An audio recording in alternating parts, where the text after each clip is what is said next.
Who is Carlos Dominguez? Suspected Davis killer grew up in Oakland, football team captain. Before Carlos Reyes Dominguez became a student at UC Davis, and long before his arrest earlier this week on suspicion of stabbing 3 people, he was a high school athlete, a standout student and a leader among his peers.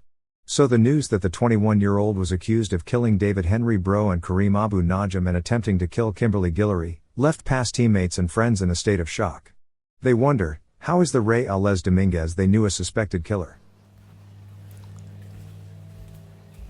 So Lana had asked this question, which led me down a path. Well, it was a path that I needed to go down anyway, because some of the things I've been wanting to kind of put into a video, and I had actually, and then I just scrapped it because I just was crap, I thought, and I just needed to redo it, and but now there's some other bits and bobs that I wanted to put it all together, basically, because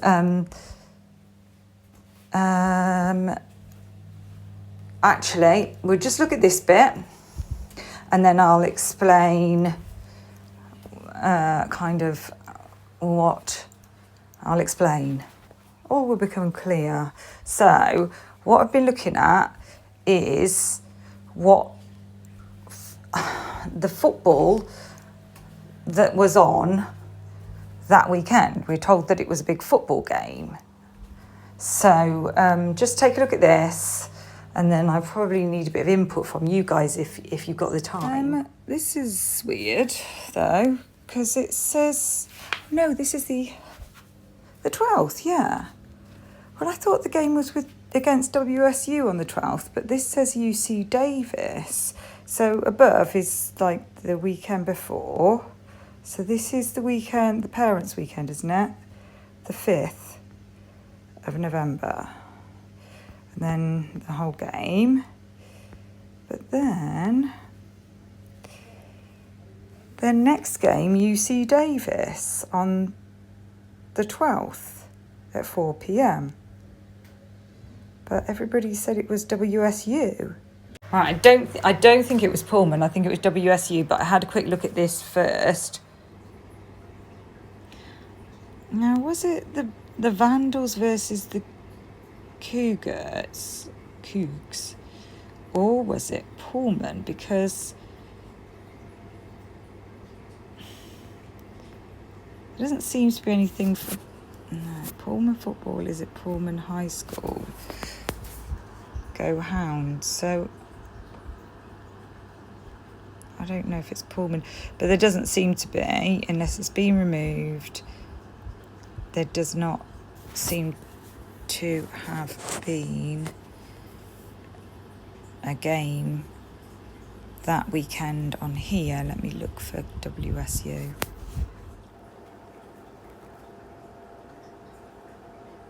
Well, it says Cougar football Saturday, but I don't know who they played. Oh,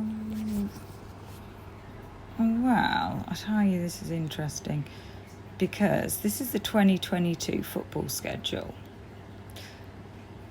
And on the Saturday, they played Arizona State. So it looks like Idaho played UC Davis. And the interesting thing about that is that UC Davis, the following year, in 2023, there was the UC Davis stabbings, wasn't there? UC Davis. Oh, man.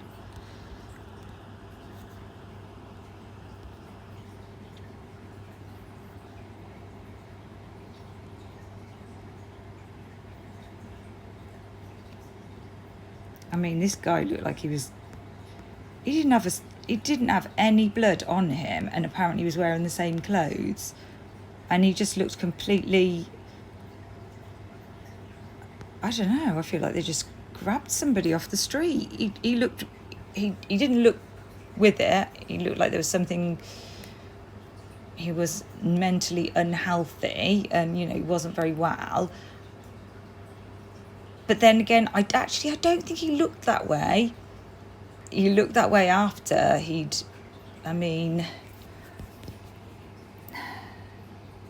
I don't know. Did they just stitch someone up for this one?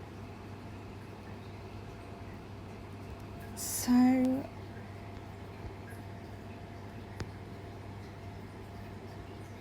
spiraled from athlete honours student. Now, you've got to see a picture of him when he was, let's see if we can get some images.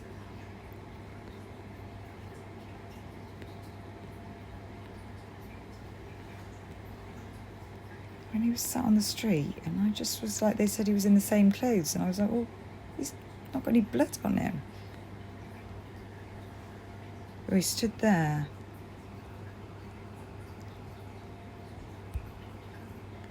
I can't tell. Let's get a bit closer.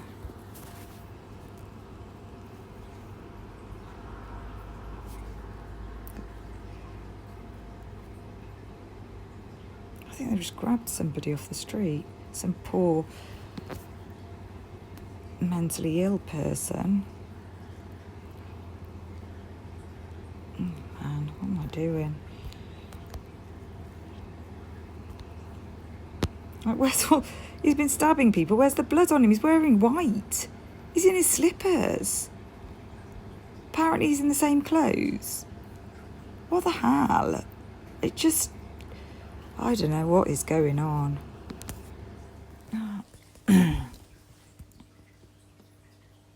I mean, God, I do hope they haven't just grabbed some guy and just made it fit. Because if he's apparently wearing the same clothes, and how many people was he supposed to have stabbed? Let me look.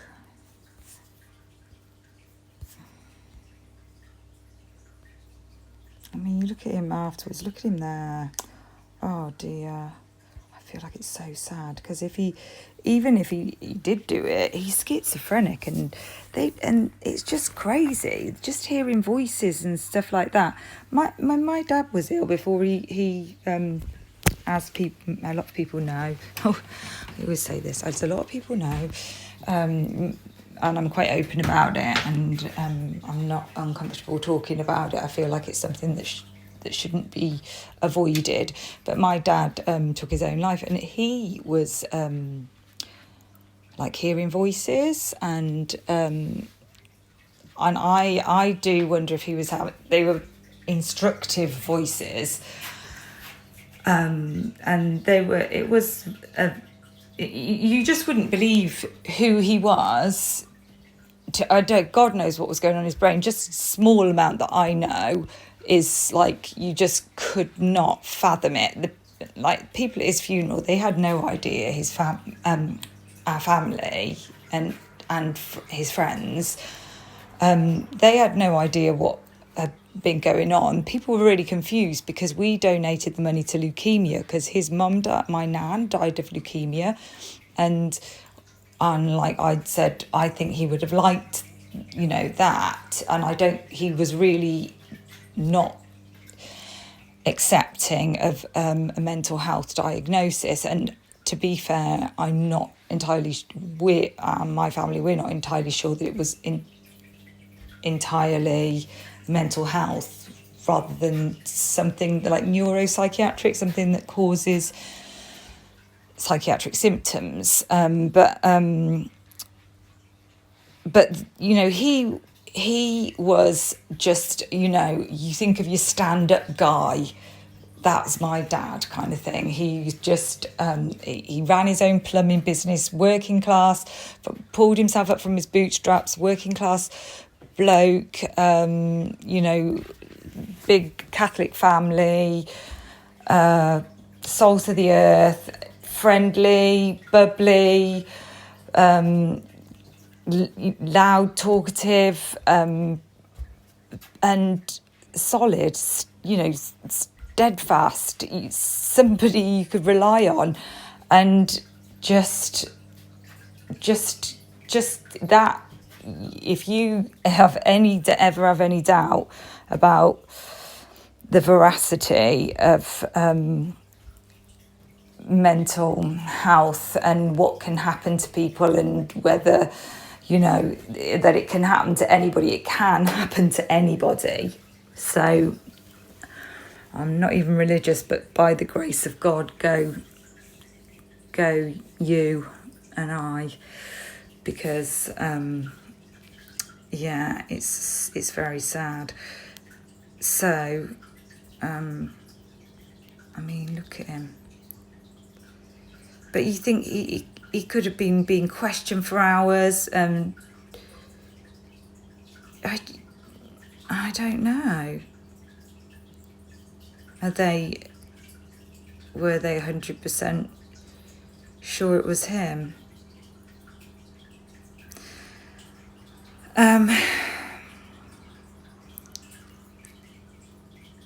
So what was I going to do? I've forgotten now. So I'm going to... I'm sat by the axolotls, by the way. I'm just going to play this, just to save my voice for a minute.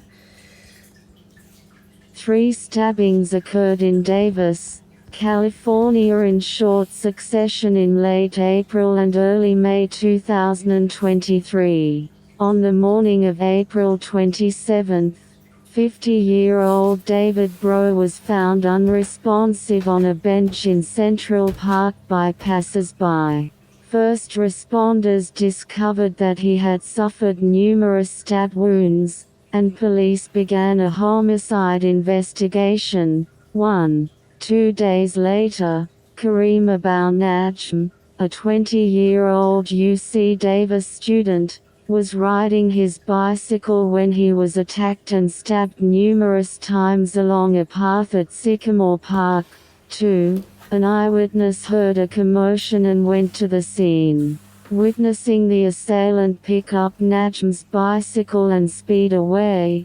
3. On the night of May 1st, another attack occurred when a 64-year-old woman was stabbed through her tent downtown. The assailant fled and first responders... This is weird. It might not have even been the same person. I thought it all happened on the same day. I mean, how did they nail it down to being the same person? I'll read the last bit. So the assailant fled and first responders took her to UC Davis Medical Center for treatment. The 3 cases were described as a spree of gruesome knife attacks. A 21-year-old male suspect, Carlos Real, I should have left it to her to read, Reales Dominguez, was arrested on May the 4th and arraigned on May the 5th in Yolo County Superior Court on 2 murder charges, an attempted murder charge, and several enhancements. Bail was denied. I'd like to know how they actually narrowed it down, because it doesn't look like it was very well. I mean, it's not easy. Eyewitness testimonies notoriously unreliable, and it's the I think it's the number 2 cause of wrongful convictions. Number 1 being police fiddlery, police dodginess. That's a technical term. I'll just double check that one, but I'm pretty sure that is the case. So they're quite strange, isn't it? They're quite widespread. I thought they were all like, when it said UC Davis, it doesn't really sound like it was actually at the university. I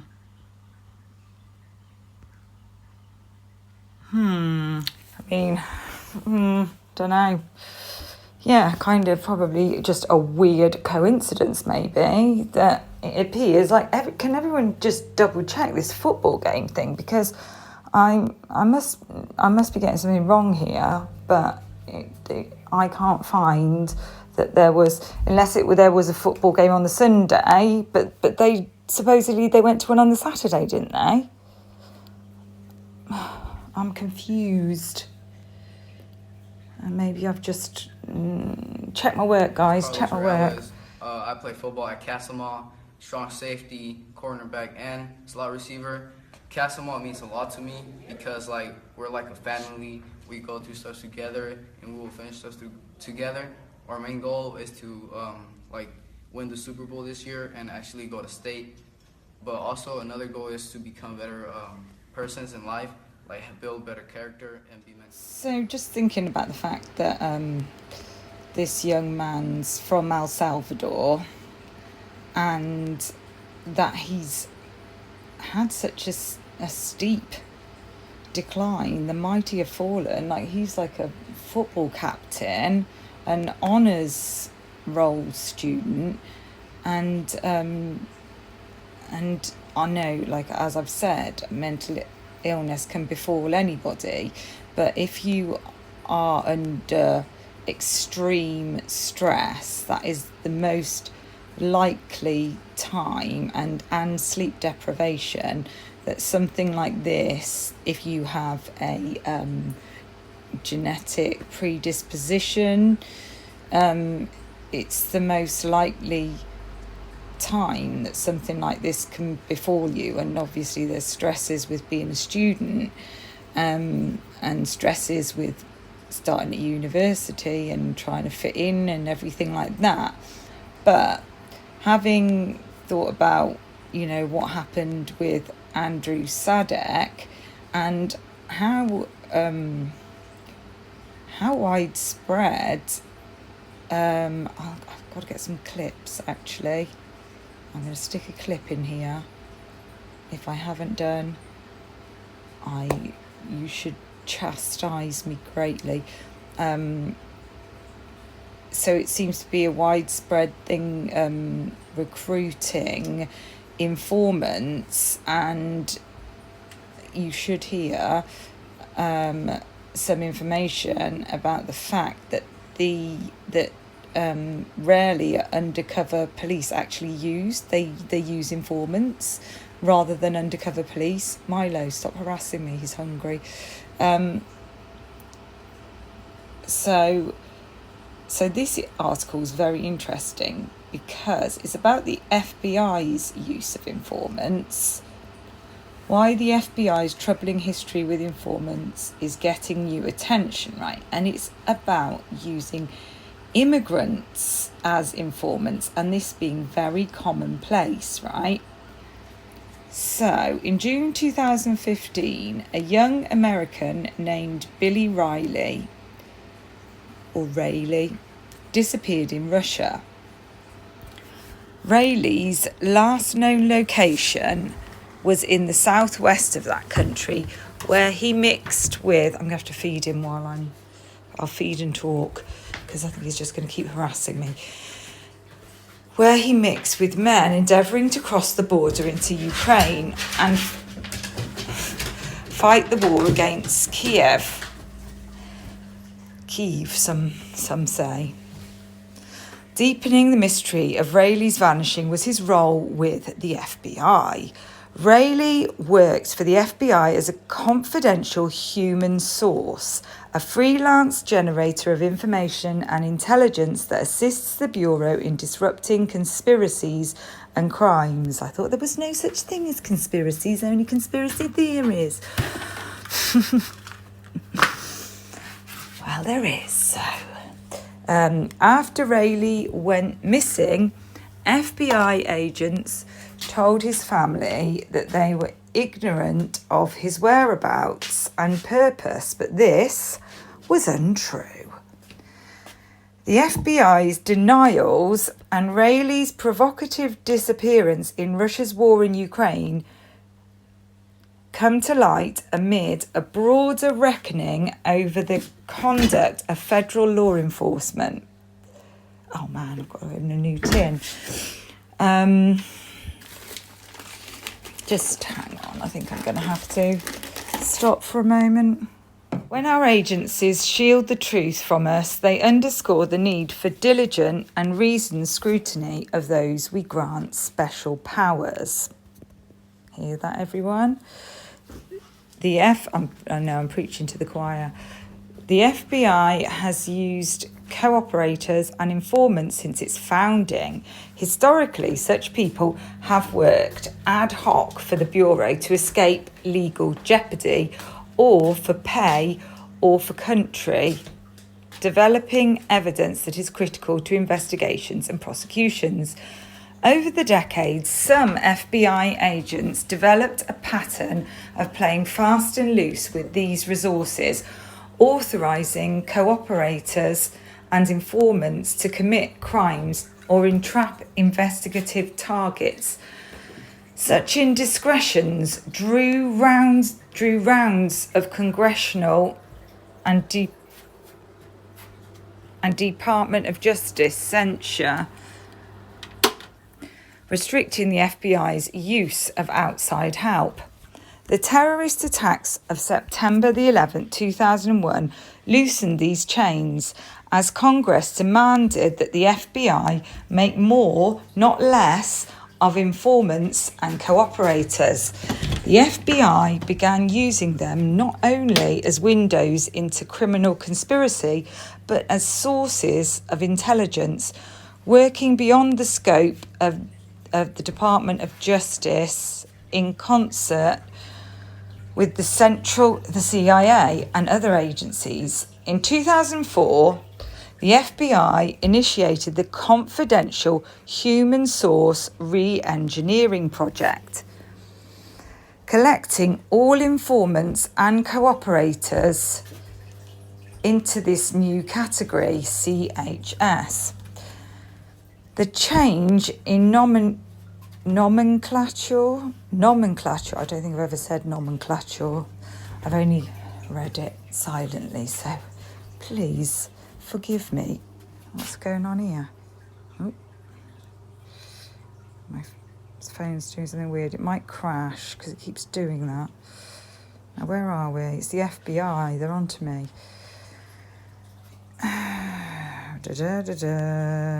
Nomenclature, that's where we were. Signified a deeper meaning as the FBI transformed into an international intelligence agency, the IIA, no less. In the hunt for intelligence, they'll find it somewhere, don't worry. The Bureau addressed internal deficiencies by recruiting scores of CHSs who had abilities that FBI agents and staff lacked yet needed. And you know, one thing is the language, isn't it? We're so bad in our Western countries of it's such an advantage for somebody to be able to speak the language that we need, Spanish. I mean, that must be a massive advantage. I can barely speak English. Don't know why I'm making that noise.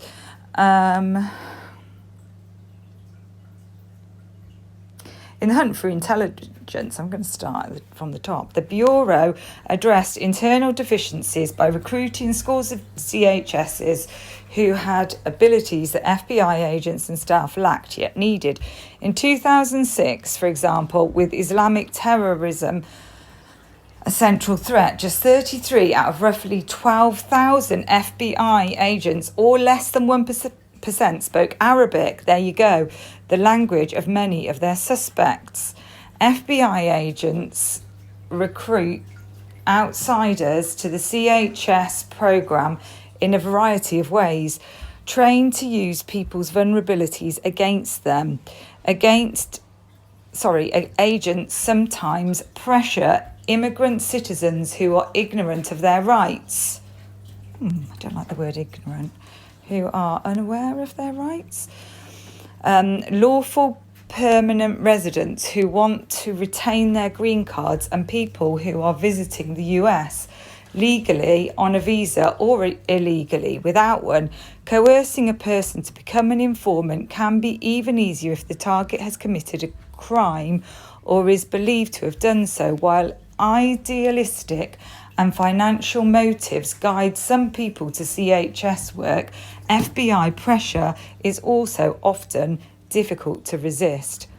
Confidential human sources have access to criminal actors that allow the FBI to safeguard against national security threats, criminal activity, and potential harm to the American people. I swear to God, it's like in Bowling for Columbine. It's like there's this constant. It's almost like it's just creating. I just feel like it's just creating crime. Like with the Andrew Sadek thing, he's actually caught by another young confidential informant. So it's just like we're just getting everybody into the system. Let's get them all in the system. It's like, but what are you achieving by that other than making loads of money from private prisons?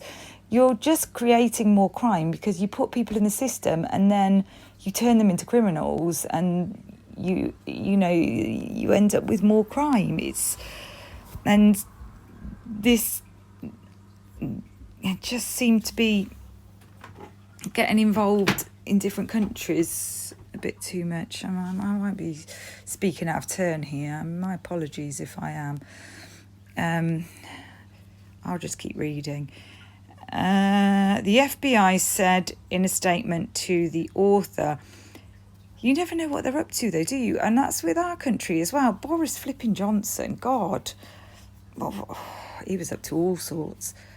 And, the next person's no better. They'd probably just better at appearing less shady.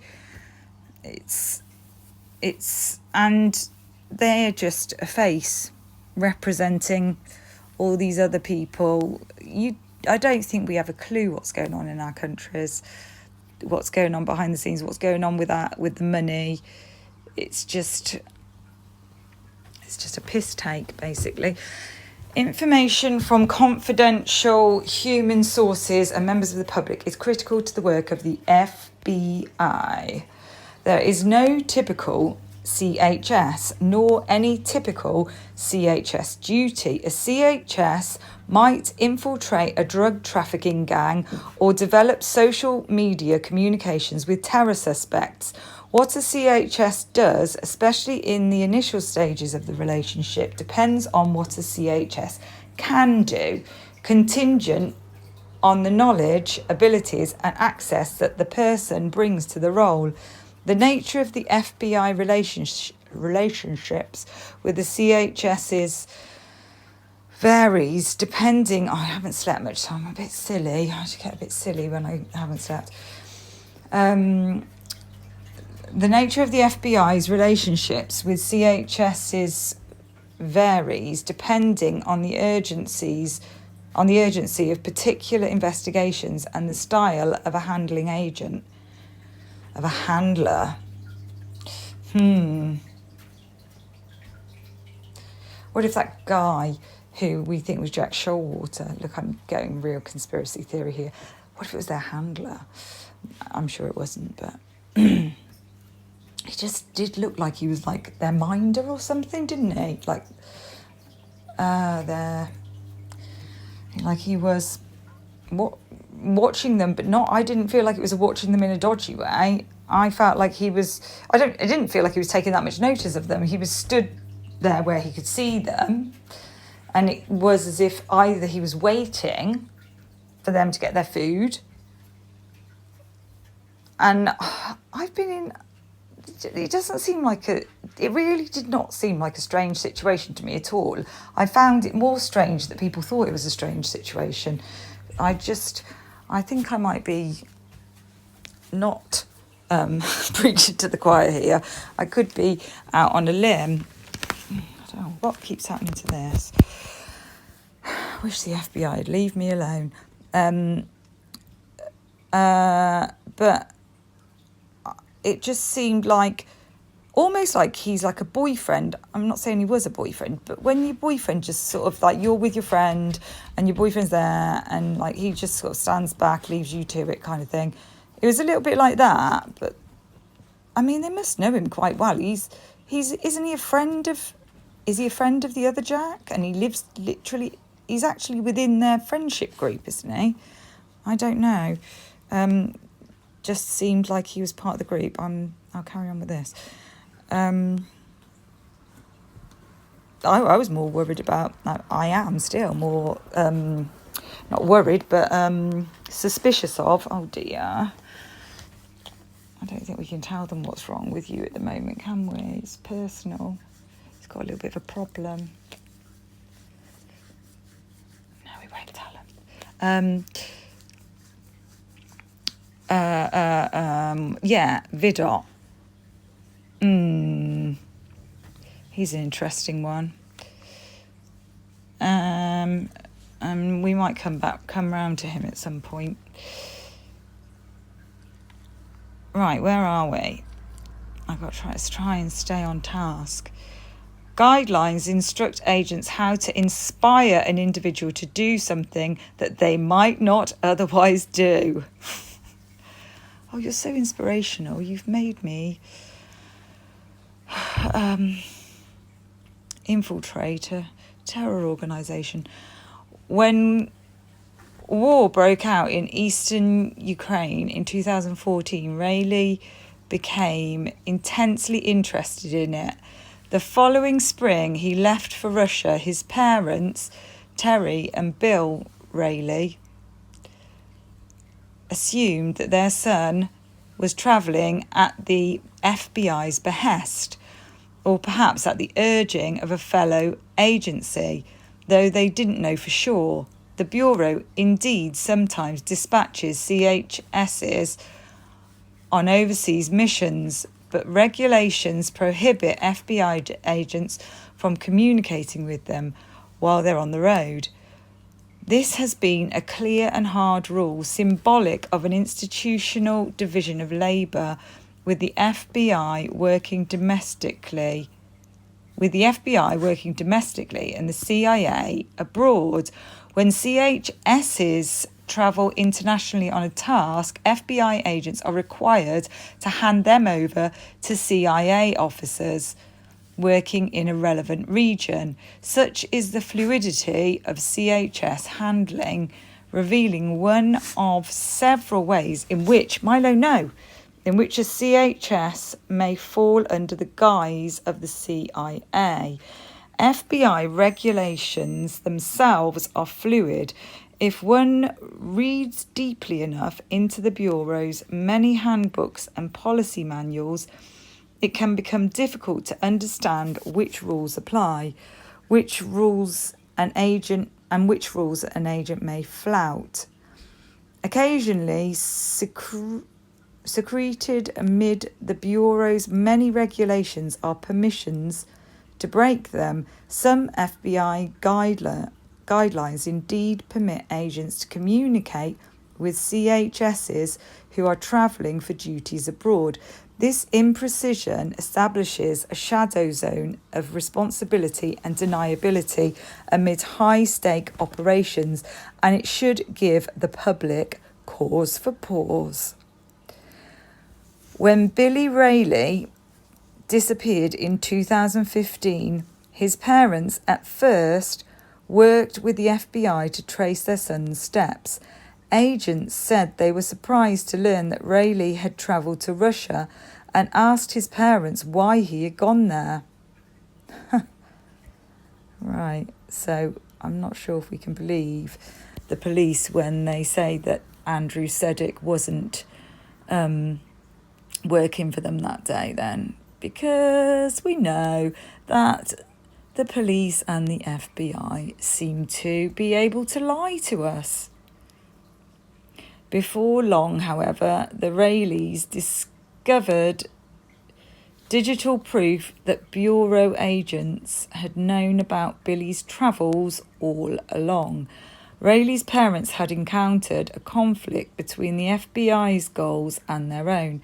Their son's disappearance was a provocation to the FBI. Interesting thing as well, just thinking about about South America and speaking Spanish.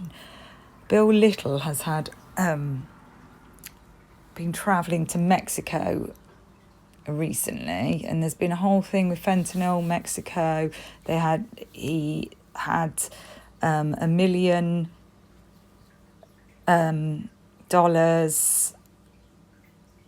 set aside for something to do with that, about fentanyl. Well, you'll hear about it in another video, and so I'm not going to try and... It's to do with Mexico, fentanyl, borders, ICE, border patrols, and God knows what. But you would think something like that would have FBI involvement. And interestingly, you will learn as well that it probably wouldn't surprise you to know, but it might be something that you hadn't thought about, that, you know, Bill Little's, you know, he donated this $1 million to, and it's completely unprecedented, never happened before, that money has been taken out of the emergency fund for a presumably a crime, a murder, a homicide, you know, 4 homicides, yeah, but it's not, usually it's something that affects the country, like terrorism, like, not the country, sorry, the state, like terrorism or a hurricane or, you know, the fentanyl crisis. It's not usually something that would affect us. You know, it's a community. They're saying it affects the community and everything. Okay, it does to an extent, but really, basically, it's affecting 4 people and their families. But then, I suppose they're thinking. You see, what I'm about to say is that Bill Little is from was a fraternity member at the at UI, at University of Idaho. He's an ex-frat, so. Skin in the game, and he's all about business. Should be collating. There's a lot of information to put together about Bill Little and big business. Bill Little, I keep calling Bill Little, Brad Little. Have I said Bill Little lots of times? There's a wrongful conviction of somebody called Bill Little, and I got Bill Little on the brain. Or was he the? I can't remember if he was the victim or not the perpetrator, the wrongfully accused, wrongfully convicted, and I keep saying Bill Little. So back to this. The more adept a CHS is at this game, the more effective a CHS can be, but FBI agents can never be sure where the lying ends. That's the thing. If you use criminals, it's like using jailhouse snitches, and they don't have to appear in court. They get to be anonymous. But how can you rely? You wouldn't, if they were appearing for the defence, their credibility would be in tatters. It would be, no, they're not credible enough, and they would be completely disregarded, discredited and dismissed. But when they're working for the prosecution, somehow it seems to be different. But FBI agents can never be sure where the lying ends. The very quality, same goes with the FBI, isn't it? Touché. The very qualities that make people worthy, CHS's duplicity, proximity to crime or terror, or even just the fact they speak the language, so not necessarily duplicity. Oops, what's happened there? Make them a threat to the agency that nurtures them. Nurtures, it doesn't sound very nurturing. Had Bill Rayleigh travelled to Russia on an FBI errand and somehow gone rogue, well, you're in danger of... It's either the devil or the deep blue sea. The FBI getting their hands on you, or but they're putting you in harm's way so that the bad guys, arguably, who are the bad guys? The bad guys get their hands on you. Whoever it is that you are infiltrating. Or was the truth more troubling? In this instance, truth took a back seat to the FBI's reputation. Bureau managers and case agents had learned a difficult lesson during the mid-1990s revelations of the James Whitey Bulger case. The one-time leader of Boston's Irish mob, Bulger had committed heinous crimes while he was an FBI informant. That's all very interesting, because the Amy Mihalovic case, there were, there's an absolute, apparently, like an army of FBI agents have been involved with this, with the Idaho case, but it was also said there were already FBI agents there. That is the same as the Amy Mihalovic case. In fact, where it happened,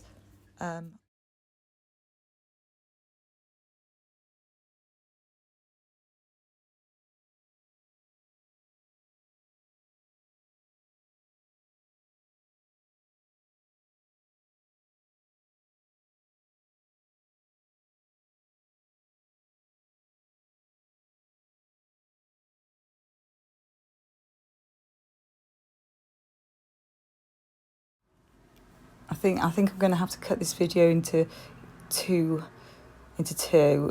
because otherwise it's going to be way too long. People only seem to manage to watch my videos for 7 minutes. Okay, I just want you to set yourselves a target, guys. If you're still with me, that is. Try and get to the end, just for me. Please, just get to the end. And if you get to the end, give me a thumbs up. I mean, you can give me a thumbs up if you don't get to the end, to be fair. I'd appreciate that. But write me a little comment, and I'll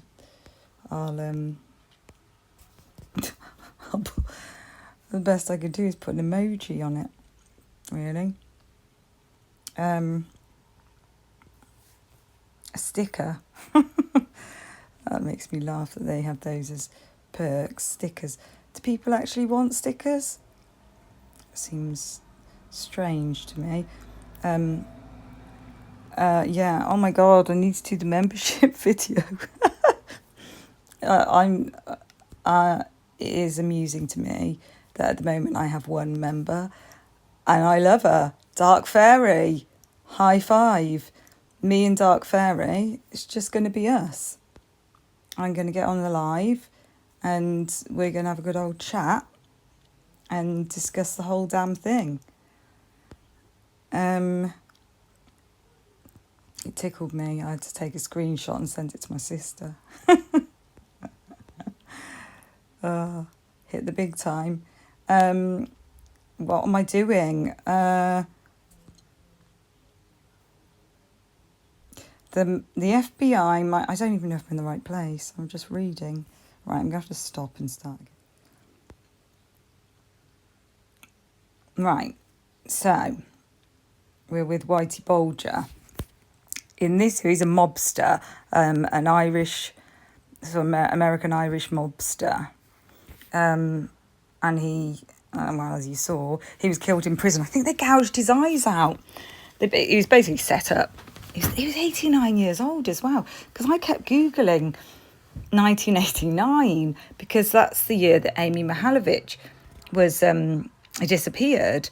And I kept Googling his name in 1989, and it just kept coming up with this. And I realised it's because he was 89 years old. I can't believe they gouged an 89-year-old man's eyes out. But it was a mafia person, a mafia member, and there's 3 of them.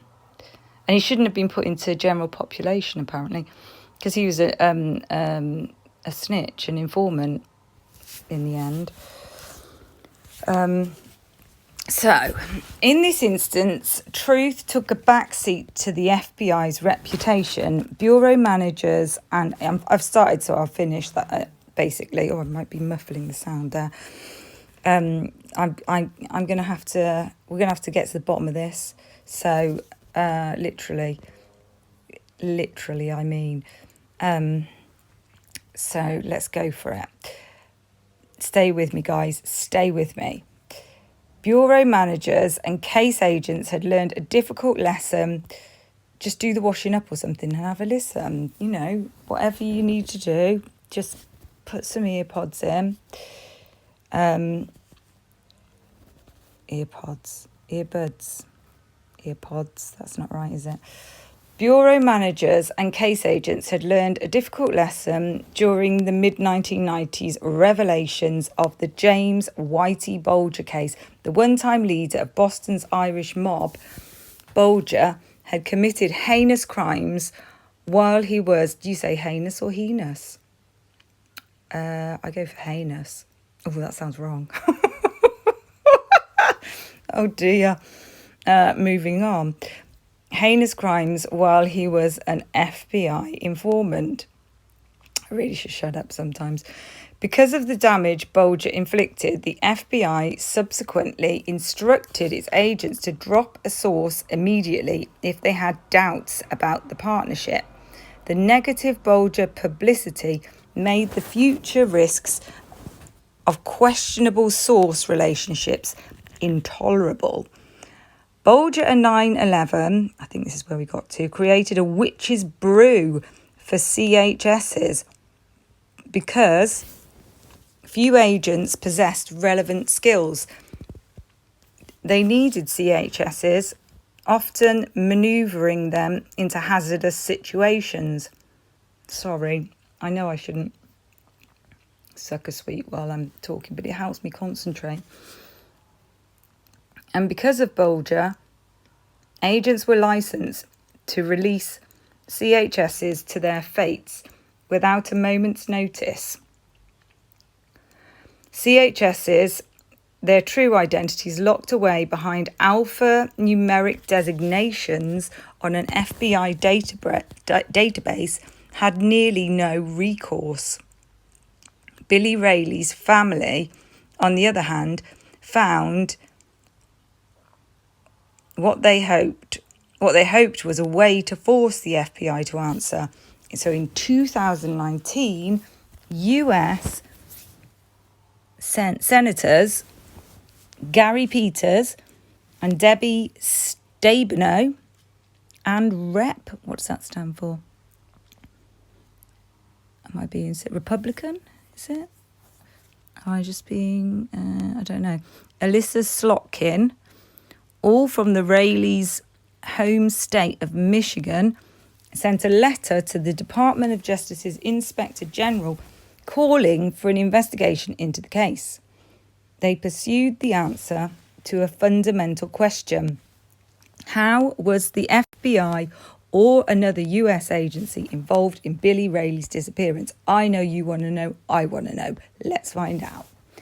Now, 3.5 years later and 8 years after Rayleigh went missing, the Department of Justice, I'm terrible with acronyms, I have to have a little think first, hasn't responded to this request from Capitol Hill.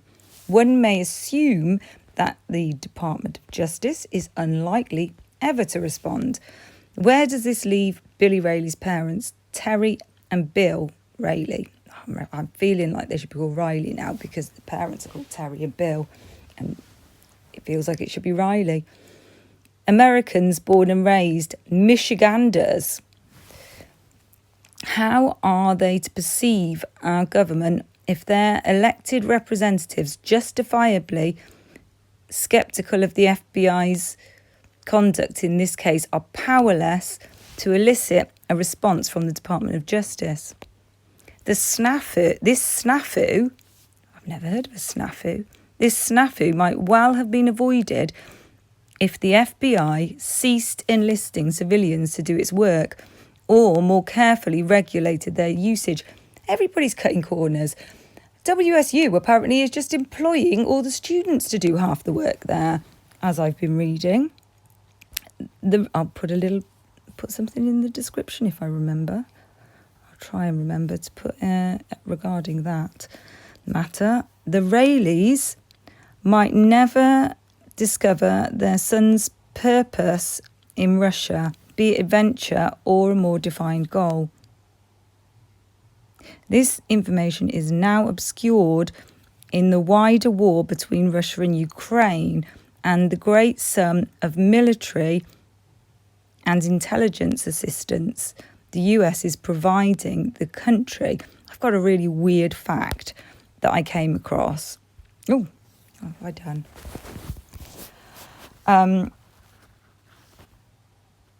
And it's probably completely irrelevant, but and I'm not sure quite now what journey I was on at the time that led to me discovering it. But the white Hyundai Elantra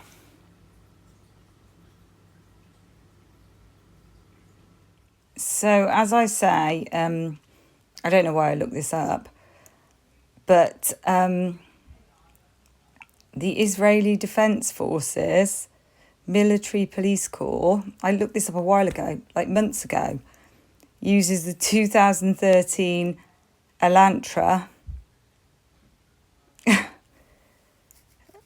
as its as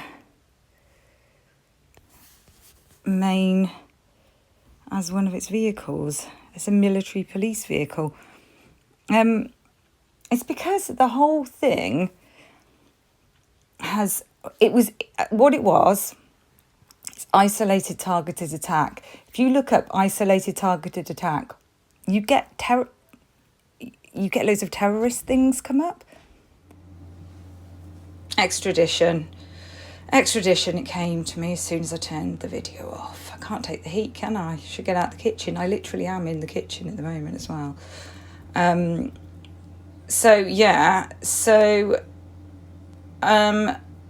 just kind of ended up going down a bit of there's something weird going on here.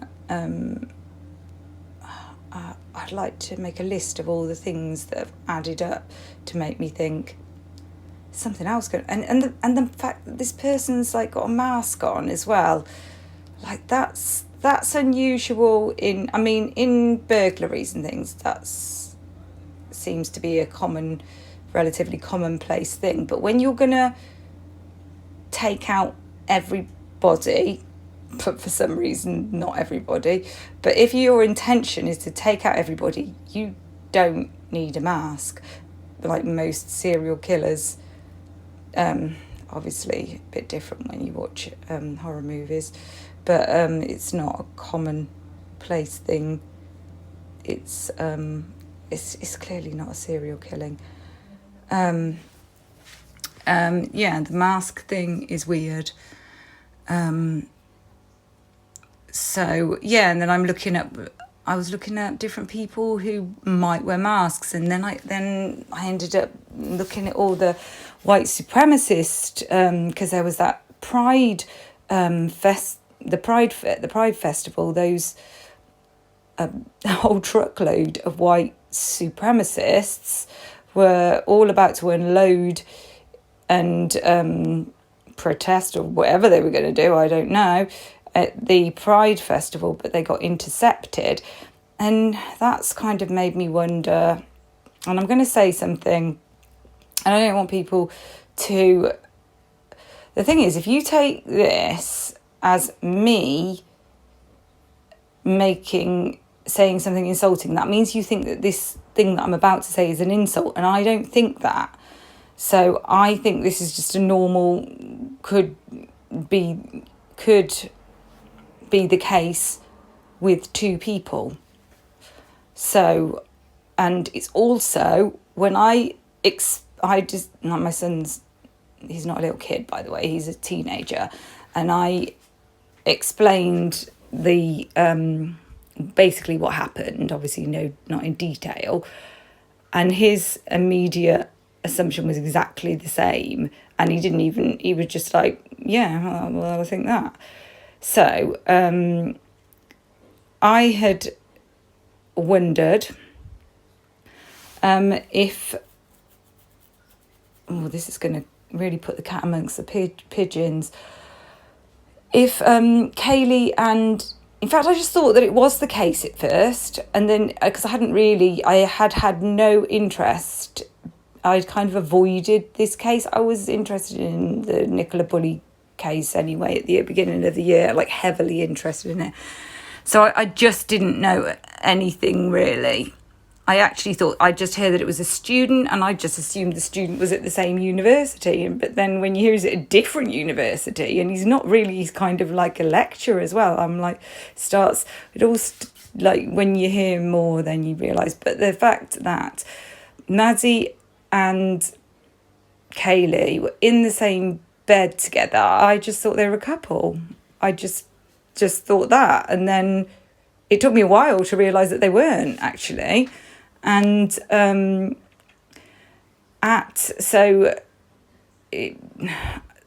probably that is completely wrong. As I've said, I'm never going to say this is what happened. This is a fact, or it's just something that I literally thought. And then it was also because then I'd heard that Kaylee'd split up with her boyfriend. It's like, well, and you never see, like Maddie's photos, there's hardly any pictures of her with her boyfriend, and there's a lot of pictures of them. I know they're very close, but there are a lot of pictures of them that are very affectionate in a way that I could imagine them being a couple. And there's even a picture with Maddie and somebody else that looks like one of those Christmas card pictures, another girl that looked like it, like, oh, me and the, when a couple sends a Christmas card picture, like a card with the picture of them on it, it was like that. It is like that. It's on Instagram, I think. But it's difficult because there's lots of very touchy-feely pictures with girls that it seems to be incredibly entwined in each other in most pictures, and that seems to be just a thing, not obviously nothing to do with sexuality, but I did get a little bit of that impression. So I'm just explaining now, okay, so don't anybody freak out. Then there was this gay pride thing. Also at the university, there has been a big old to-do between some religious law students and some LGBTQ students, and there was actually a so I don't know if you know about this, but there was a lawsuit, £90,000 that University of Idaho had to pay. Let's just read. I won't be able to summarise it. I don't want to get anything wrong, that's the thing. So 3 Christian law students and their faculty advisor favourably settled their lawsuit against the University of Idaho officials and are free to speak in manner consistent with their religious beliefs. Basically, they had it's like a gag order, but it wasn't a gag order. I can't think of what the other name for it is. I think it was like an injunction, because they were being really anti-gay and or anti-queer or anti being homophobic, basically. No contact order is right in front of my face. I'm so busy blathering on that I did not. But one thing I will say about it's clearly an unlikely thing, but it's probably just one of those synergy type things. Does anybody ever, he's a bit like Marmite, you love him or you hate him, and sometimes you love him and sometimes you hate him. James Renner, he talks about synergies. That always happens with cases where there's things that, like weird coincidences, like lots of people called by the same name, like there'll be Brian Enton, there's Brian. I've even come across, that was another thing I did make a video on that, about somebody who has, in the Lewiston area, I think it was, Clarkston or Lewiston,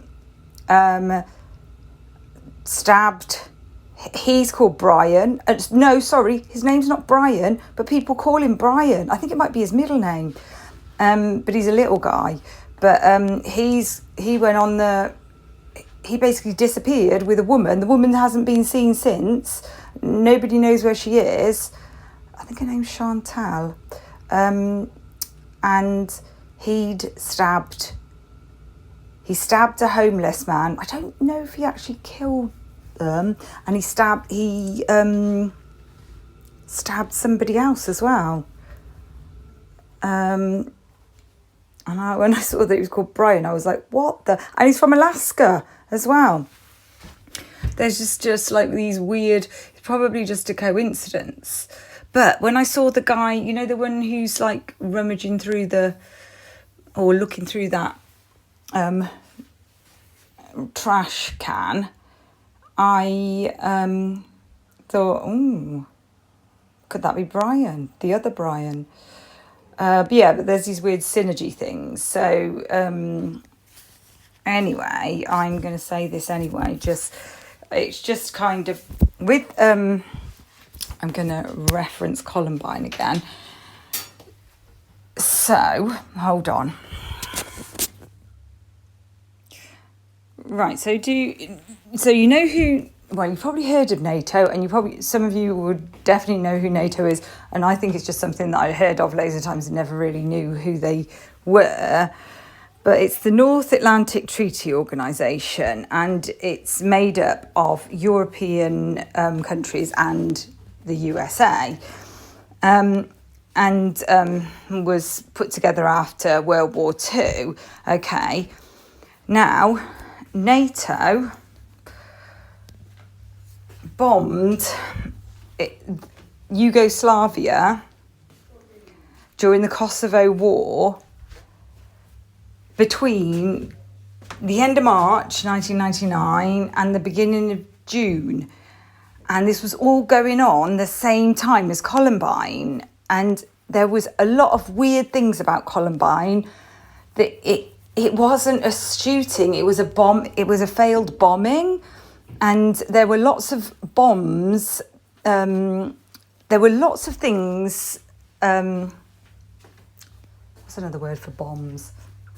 Explosives, brought into the school, and it wasn't really clear how they'd been brought in and how these two young men could have done all of this on their own. And people even saw there was an older man seen in the building who looked like a military kind of guy, and who seemed to be talking to one of the Dylan Klebold as if he was trying to calm him down and advise him. There's just some really strange reports, and so there's a lot of conspiracy theory around that, but it was a very crazy thing to happen when you think about it. And you think about wild things that have happened. Did you ever think that 9/11 would happen? Did you ever think that Waco would happen? Did you ever think that the Oklahoma bombing would happen? So, and some of these are domestic terrorism, and some of these are other, and sometimes it's hard to work out which one's which. So, and what happened?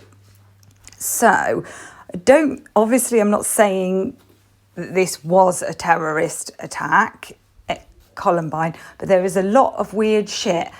And President Clinton, just like Brad Little, donated all this, a lot of money. So that kind of really stuck out to me. And I think See that it says from the end of March, but Columbine was the 20th of April, and I don't think that the air raids had started until after Columbine, and it just has stood out to me, since at the time that I know that I found out that that military police, and it's a specific unit of military police that have the Elantra, and I think it's this unit. It's a special forces unit. This one specialises in commando and counter-terrorism missions, demolitions, defusing bombs, landmines. That was a reason that they delayed going into Columbine. It was really, really delayed. And there was a teacher in there bleeding to death, and he did bleed to death, Dave Sanders. And it was because they thought, it was partly because of them being concerned about it being the explosives. But we've also got this delay as well with this, haven't we? And the road was shut off, because I saw an interview of the following day, and it was still closed off that day. And what you would say to me, I can imagine, is, well, why these four kids? Why these four people? I don't know, but the only thing I can think of is that their parents aren't who we think they are. That's the only thing I can think of. And I have thought that Steve has something very military about him. And that's just how he comes across. And there's another reason, which is it's something that I'm just not sure about, so I'm not going to say it. But I just want you to know that it's not just based on the way he comes across. Is an extra thing as well.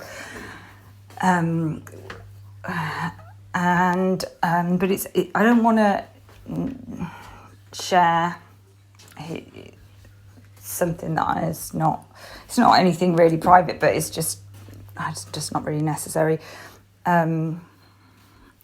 Sorry, I'm trying to think. I came across today, and this is completely wild. So yeah, what I was going to say is, well, so when I looked at the saw that it was a military police vehicle, I didn't, I thought about it a bit, but then I didn't expect what happened to happen with Hamas, and then I'm like, oh, well, that's strange that was Israel. I know you're all thinking I'm absolutely mad.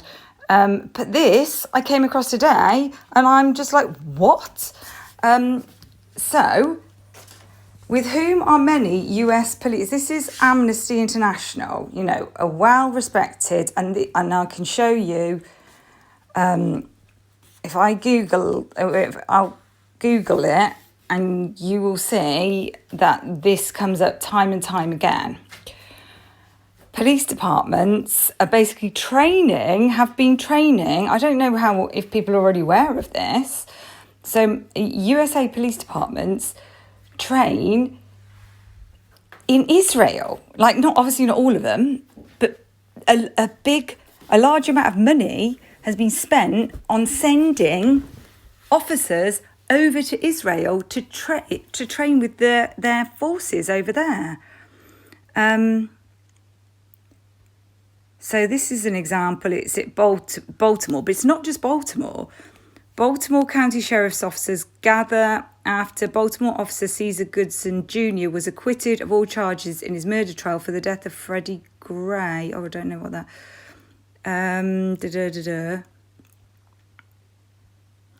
When the US Department of Justice published a report August the 10th that documented widespread constitutional violations, discriminatory enforcement and culture of retaliation within the Baltimore Police Department, there was rightly a general reaction of outrage. But what hasn't received as much attention is where Baltimore police received training on crowd control. use of force and surveillance, Israel's national police, military and intelligence services. Okay, Baltimore law enforcement officials, along with hundreds of others from Florida, New Jersey, Pennsylvania, California, Arizona, Connecticut, New York, Massachusetts, North Carolina, Georgia, Washington State, as well as DC Capitol Police, have all travelled to Israel for training. Thousands of others have received training from Israeli officials here in the US. So it's not inconceivable that there might be, I mean, I don't know why they bring their own vehicle, to be fair. So it's probably absolutely nothing to do with it. And I've probably just ended up finding this just by accident. But this is interesting in and of itself.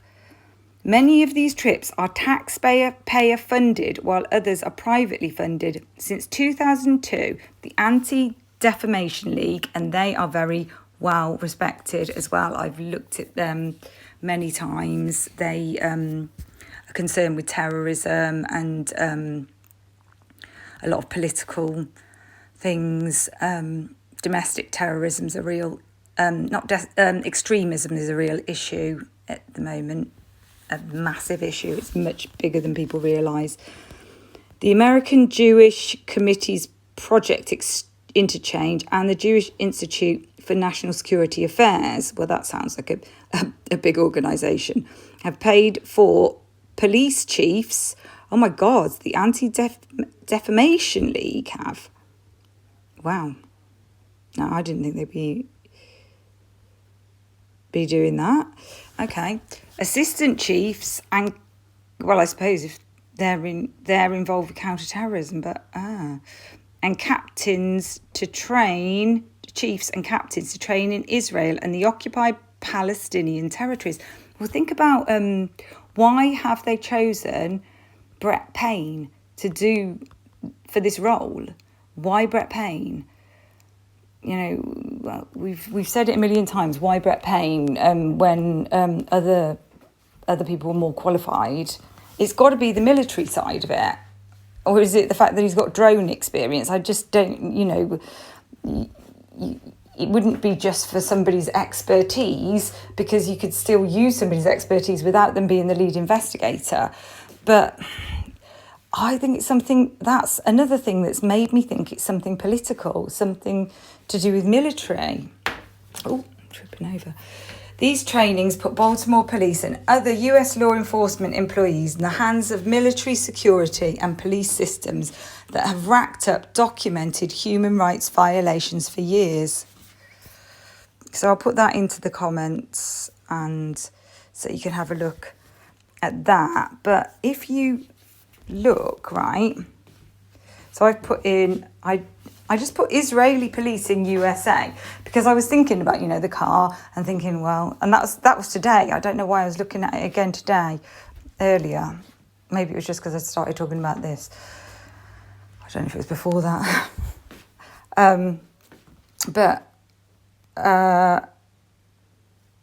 So I just literally Googled, because I was thinking, do they come over here as well? And it is an exchange. Look, Israel. So this is Jewish Voice for Peace. Revealed ADLs. What's ADL stand for? US. Israel police exchanges militarize the police. So they have these exchanges, and that's why the police are becoming more military. Part of the reason. They clearly want to be. ADL considered scrapping its US police training trips to Israel. This is 2022. But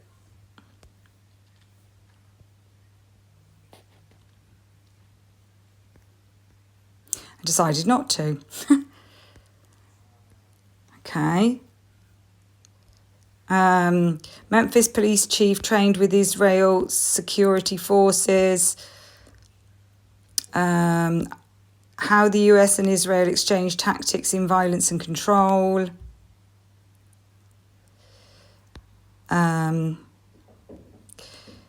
San Diego Tribune, it's time to end United States police training in Israel. And that was in 2020. I am the architect of the US-Israel police exchange. Don't believe the lies. Okay, so it's been blamed on but it can't be their fault. At the end of the day, they want, whoever is chosen this program wants to militarize the police. So, there could be other programs, I don't know.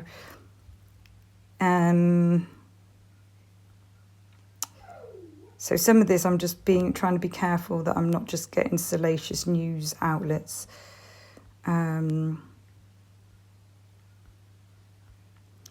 Apartheid, Israel and US police in US. There's a lot, isn't there? Israel Office of Justice Programs, Israel National Police. Now this is. So when's this from? Oh, this is 1989. So maybe that's just generally about Israel, maybe. How Durham, North Carolina became the first US city to ban police exchanges. So did you even know this was happening? I mean, I didn't know anything about this.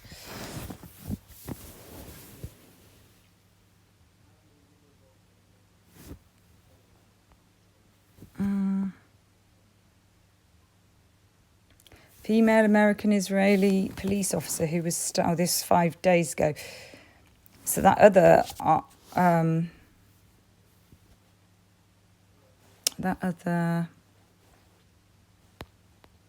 article, 16-year-old boy,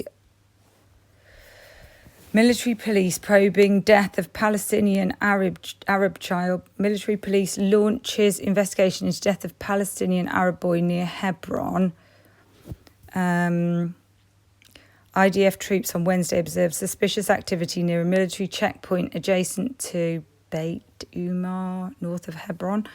A few men exited their vehicles and were seen digging in the ground before leaving the scene.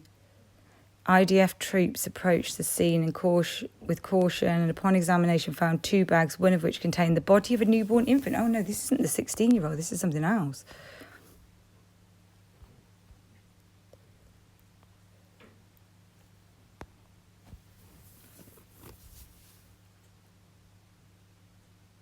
The IDF is looking into the claim that a Palestinian Arab minor was killed as a result of the gunfire. Oh, because they were then shooting at this car. So, although it's a wild theory, there are some things that kind of do make you think there is a military aspect to this and there's more than meets the eye. And with money being pumped into it, with all these FBI, with things being kept behind closed doors, with there just being something very odd about it. I even wondered if there's another, with Brian Koberger looking. Well, people say, I don't know whether you can go by much of the way people act in court, because some people do manage to keep their, and he also could be manage to keep their cool more, and some people are harder to read. But let's say, devil's advocate, okay, let's say he was military. Well, then that you're trained to not react. Like you go through all that training and you get all that shit off I'm going to say drill instructor, but I'm thinking of full metal jacket. But you learn to not react to things. I mean, is it possible that there's actually a military investigation running alongside this investigation, and this is all for show? There's something that it's crossed my mind. But as you can probably tell, I'm open to a lot of different possibilities, and this is just one of them. So I feel like there was something else. No. Oh yeah, Jill Dando was the same time. So has anybody listened to Harsh talk about Jill Dando? Jill Dando, let's get her up. So she was shot.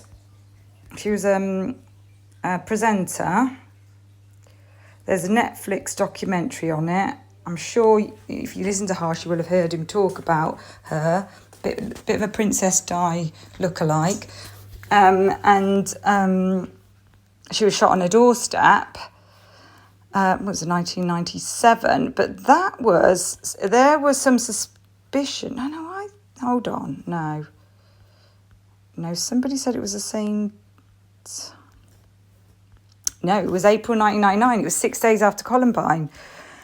So there has been somebody was wrongfully convicted for it, and there was speculation that it was it Serbian? They thought it was a Serbian Kosovan. I'm not very good with politics, I'll be honest.